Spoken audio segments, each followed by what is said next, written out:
There is a number of models companies can use to innovate. Most of the times, businesses rely on their internal R&D processes.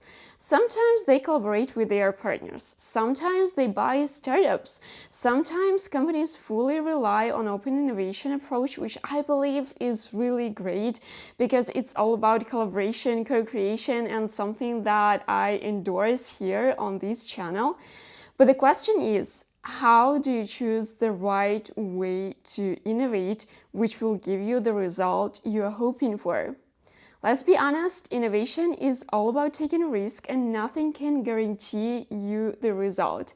But these different processes might be good for some cases and not so good for others. Today, I want to compare two different ways of developing innovation for the company. The first one is doing it with your internal R&D team, and the second one is doing a collaboration project with a number of external partners. And here I'm talking about hackathons, I'm talking about collaborative competitions, so cases where you involve a number of teams that collaborate and compete. And I know that companies are more or less used to hackathons, they're not so used to collaborative competitions. But I do really believe that this is a great model, and I hope that in the future more companies would be doing that. I'm coming up with this comparison based on my experience with collaboration projects that I've been having over the past 6 years, but also based on some theoretical information I'm gathering from literature about innovation management, and of course practical knowledge of industry experts that shared their insights with me. If you have anything to add, please do it in the comment section below. I would appreciate contributions and your thoughts and your experience. The more we share, the better it is, and this is one of the purpose of this channel, to share knowledge, to share insights about fostering innovation. That's what we want here. And yeah, hello everyone! My name is Lisa and I spent 5 years organizing collaborative university competitions for world well-known companies, helping them to solve their extreme innovation challenges. And now I continue my journey with the goal to foster innovation by helping different parties of the innovation process collaborate and co-create. On this channel, I explore collaboration projects for innovation management, share my experience in managing these processes, and uncover strategies for making collaboration efforts more effective. Now, let's start. I have prepared a number of points with regard to which I want to compare these two different models, which is, as I said, an internal R&D project and collaboration projects such as hackathons, collaborative competitions. And the very first point that I want to cover is phases of innovation process that these two different models can cover. And here, when it comes to internal R&D project, of course, your internal team can cover the whole process from ideation, basically coming up with the idea of what you want to develop, what you want to get at the end, even coming up with the problem that you want to solve, to commercialization. That's what you can do fully inside your company. Now, when it comes to collaboration projects, I want to distinguish hackathons and longer collaborative competitions because they can cover different phases of this innovation process. And when it comes to hackathons, hackathons can mostly be used for ideation. Because in some cases, you can use them to get first prototypes, but this is like the best case scenario if your project, if your challenge is not so difficult and it is not connected to any scientific challenge. Because I mentioned it a couple of times, I don't think that you can really develop a molecule within a couple of days. So yeah, in some cases you can get prototypes, but in most cases it's going to be mostly about ideation and providing with some strategies and some ideas, like well-defined, well-developed ideas, but still ideas, not something that you can take into scaling process. However, when it comes to collaborative competitions that last longer, here, depending on timing, how much time you're gonna spend on this process, how long it might last, You might get results at technology readiness level 5 or 6. This is something that is quite realistic to get, I believe, especially if your process is going to take around 1 year. So this is something that you can get. But again, a lot depends on the project, a lot depends on your challenge and on the timing of the whole process. The next point that I want to cover is price. Basically, how much you should pay for this project. And when it comes to your internal R&D projects, you don't really need to pay anything because in most cases, of course, these projects are, and their costs, their budget is hidden in internal running costs. So you don't need to dedicate a separate amount of money for your internal R&D projects. But again, like, of course, I believe there are different companies and they work with different models and they do R&D with different models. But when it comes to internal R&D of large corporates, they have this dedicated R&D budget and they just use it on their needs. When it comes to collaboration projects, the price really depends on the case, on the project. And when it comes to hackathons, I believe that you can get something as cheap as around like $20,000. But when it comes to collaborative competitions that are taking longer time, like a couple of months and up to a year, here I would say that the price can be quite serious.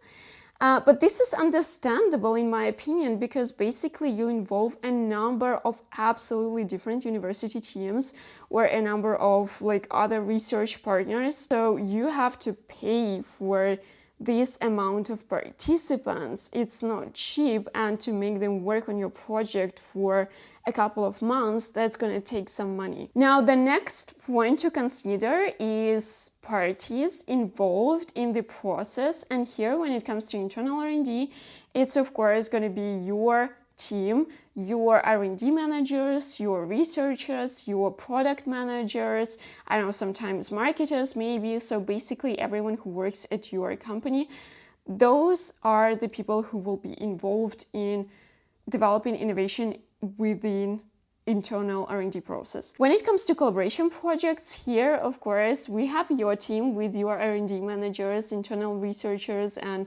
product managers, but we also involve universities, we involve research organizations and laboratories, we might involve your customers and partners. And yeah, I mean, we have quite a lot of people. And when it comes to the university, of course, we involve PhD students, we involve professors, we involve postdocs, like depending on who they have in their team. So this is quite a lot of people that are getting involved in one process. And of course, a lot depends on the number of teams that you get, because sometimes you might have projects with just, I don't know, like 3-5 teams, and sometimes we might organize something with 10 teams. And when it comes to hackathons, we can involve, I don't know, like hundreds teams from all over the world. This is how many people we can get for your project. The next important point that I want to consider here is risks, and like the general level of risk, whether it's going to be low, high, or moderate with the projects. Basically, how risky it is to invest money and efforts in these projects, in these processes. And when it comes to internal R&D, I would say that the risks are quite low, because the internal researchers, they only commit to projects they know they are able to deliver. So here you are paying money, you're investing time of your employees, and you know that you will get there, you know what you're gonna get at the end. When it comes to hackathons, and here I also want to distinguish hackathons and collaborative competitions that will take longer time to complete. So when it comes to hackathons, I would say that the risk is from low to moderate. You are not paying a lot of money for this project. You are paying like a relatively small amount of money. And also, like, it's only about ideation. You do not need to invest a lot of time and efforts. In general, hackathons only last for a couple of days. And they can actually help your internal team, and they can test many hypotheses at once for your internal team within a short period of time with a relatively small budget. So your team can get understanding whether this hypothesis or that solution that they had in mind is going to work or not.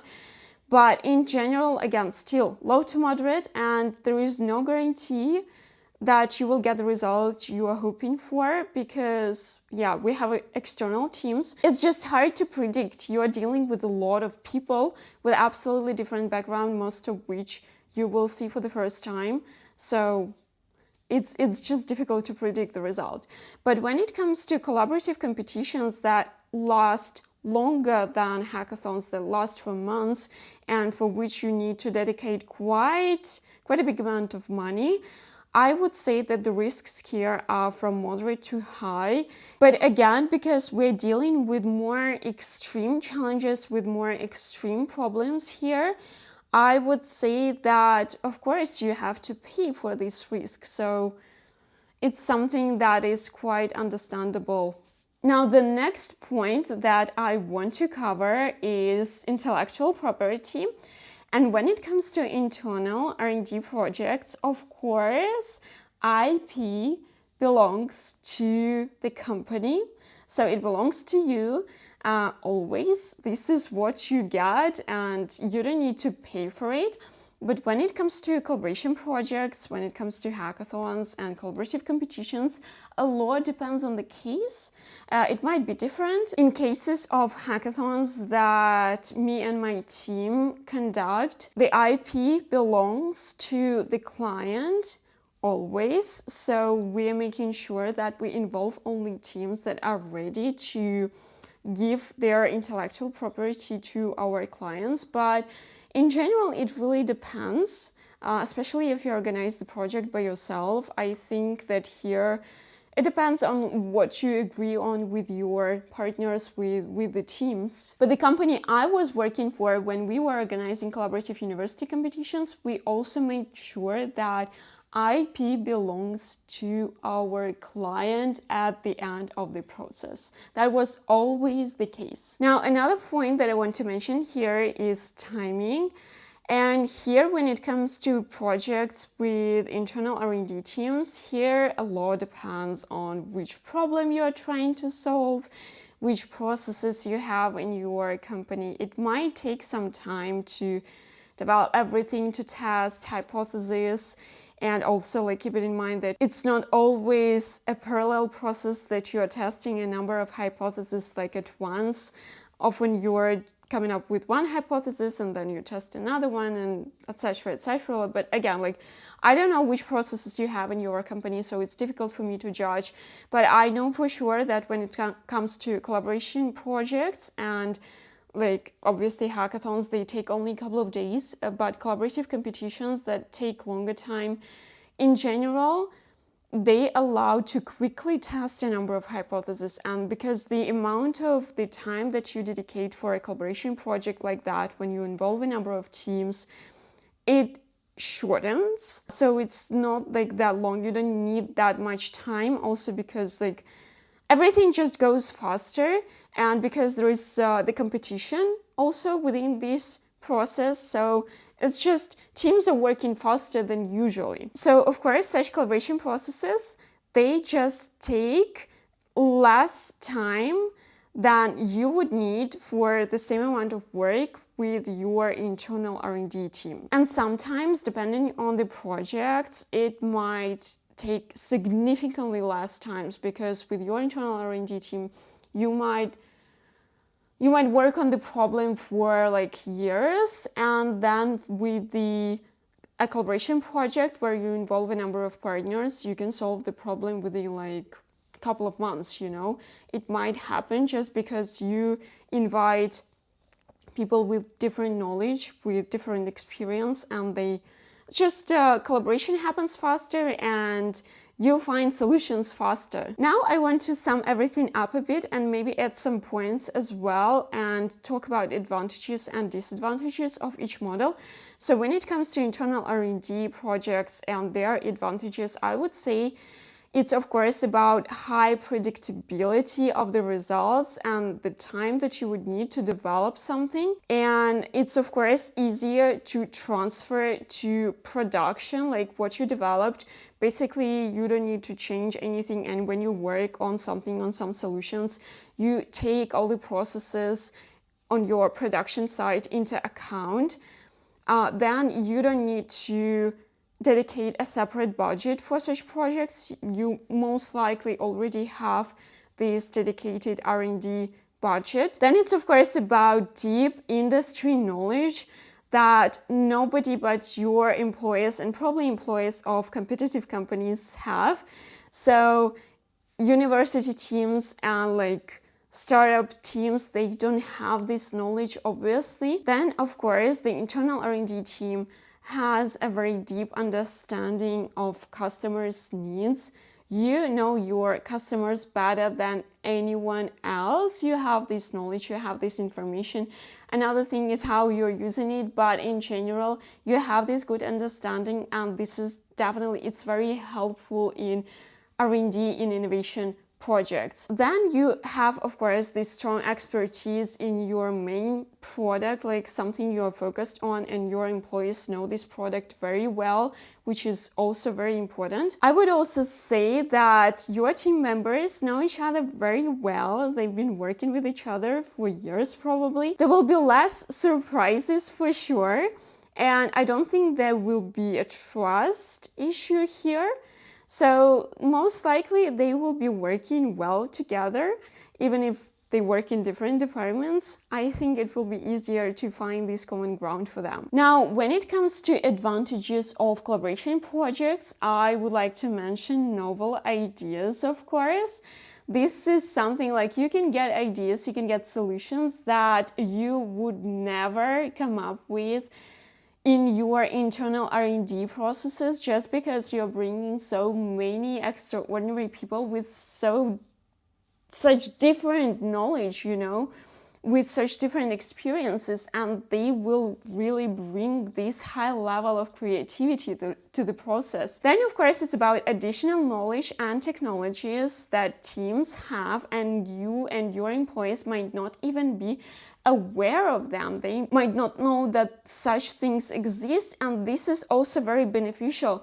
Even if you don't get the result you're hoping for, if you don't get like the product, the material you're hoping for, you can still get and gain this knowledge and this information that is going to be useful for you and your team in your next project. So I do believe this is very, very beneficial. Then also I do believe that such projects are very good for areas where you don't have an expertise, where you don't have like this background information, like this knowledge, you know. For example, from some adjacent areas, or I don't know, like for secondary products. When you're working in your secondary products, maybe you don't have like such a deep expertise there, and you can invite, like you can organize such collaboration, invite teams with deep understanding of these areas. The next point is such projects are really good for disruptive innovation, something completely new, something that you could not even imagine that this could exist. So something like extreme, novel, innovative, super innovative, this is where you can use such projects. And of course, these projects might be good for challenges that you've been trying to solve for quite some time, but you were not that successful. You can try to do a collaborative project to solve such challenges, to find the solutions. You can do, I don't know, like a hackathon for an ideation and just get some potential solutions that you could try. So I believe this is really good here. Then also, if you want to become more aware of the open innovation approach, I think this is like this one project, like conducting something like that can help you to understand the concept better and understand whether this is something that you want to explore further. So yeah, I believe this is just a good opportunity to experience this power of open innovation approach. Another advantage that I have already mentioned is that you can test many different ideas, many different hypotheses at once within a limited, quite short period of time. And even if the project is not successful, you still gain this new knowledge, you gain these new insights about the area you're interested in, and it will be very helpful for your team, so that instead of pursuing this idea that is not going to bring this result, your internal team can think, okay, like, we're not going to do this, we know it's not going to work, we need to find something else. And most likely they will have this, like, a list of different solutions they can try and they can develop further. And I believe that this knowledge that you can get, that you can generate during such collaboration projects, it's extremely beneficial for you, not only for this project, but for your next projects as well, and it can save you time and money. The next advantage is, of course, about building new connections, which is extremely important in innovation.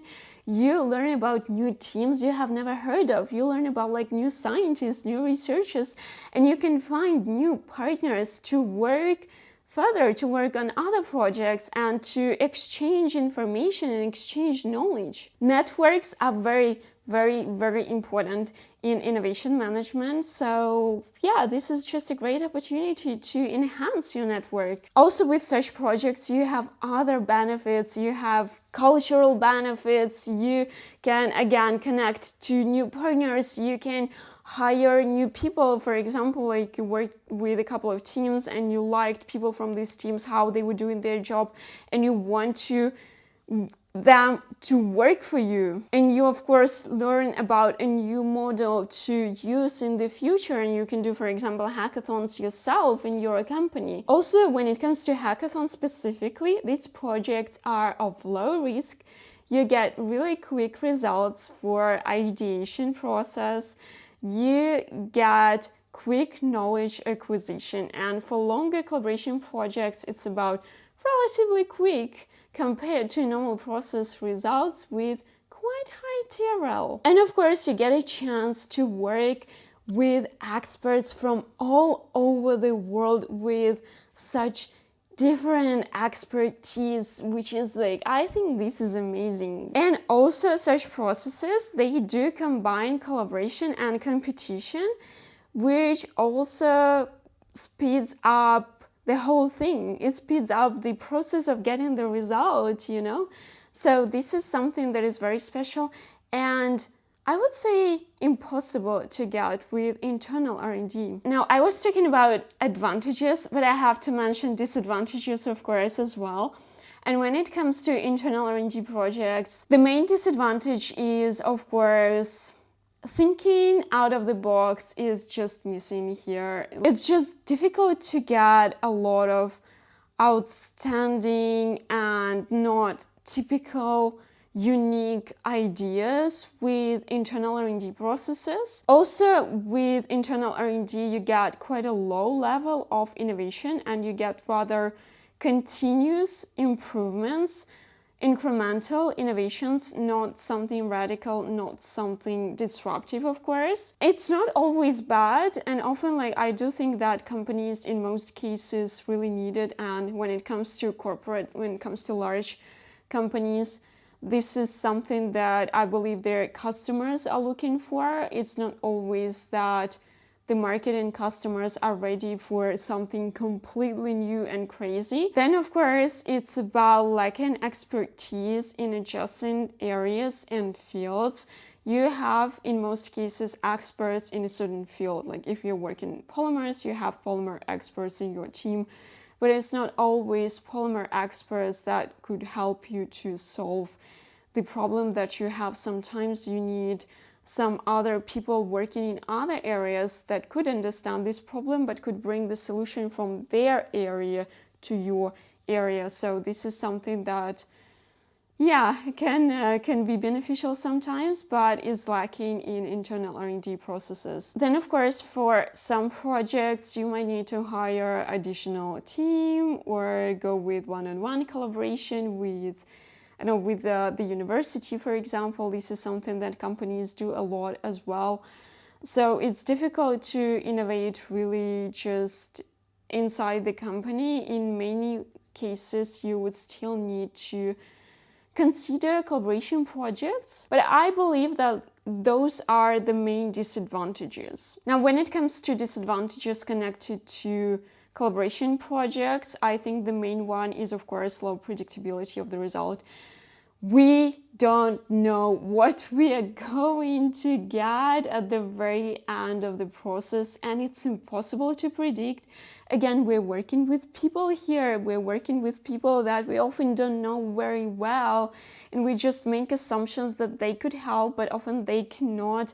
And this is like a completely normal part of the process, but I know that for some projects and for some companies, this is not what they're looking for, and this is not what they need. Also, such projects, again, they might be quite pricey, so you would need to invest quite some money, and I'm not even mentioning that apart from the budget, you would need to invest your time and efforts, like time and efforts of your internal team of experts. Again, high risks. I'm not talking about hackathons here, because I do believe that for hackathons it's not that high, but for other collaboration projects it might be quite high, because you don't know like whether you're going to get what you're looking for at the very end of the process. I would also mention the situation with intellectual property. Again, it's not like always you will get the IP, and you, in many cases, you would need to pay even more to obtain these intellectual property rights and to keep within your company. So this is just something to keep in mind as well. This is also one of the disadvantages. You are not 100% keeping the patents and this intellectual property within your company. I would also mention like trust issues, because again, in such projects, you have to deal with teams you are seeing for the first time. You don't know them.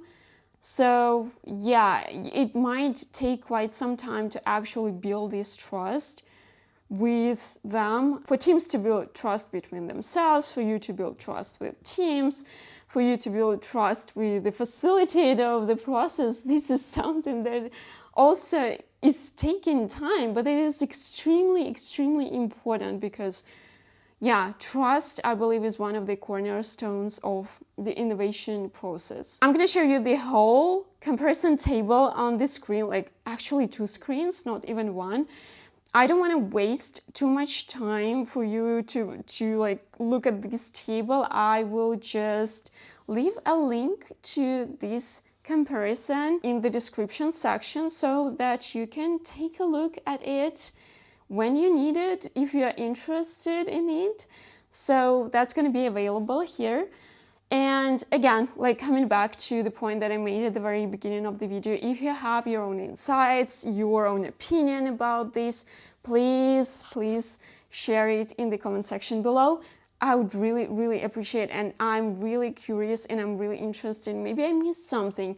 Maybe there is some other things that we need to consider here, and I'm pretty sure there are. And yeah, but your insights will be very valuable, and I do really appreciate them. Now, thank you so much for watching this video. I hope it was useful. I will do another comparison video, definitely, maybe not even one, because I want to also consider working with a startup, and I would also like to think about one-on-one collaboration, because this will be different to the collaboration process when you involve a number of teams. It will be different to hackathons and collaborative competitions. So this is what I will do in the future as well. But meanwhile, I hope it was useful. If you have any questions, please feel free to leave them below. And yeah, I hope to see you next time, and I wish you a great day. Bye!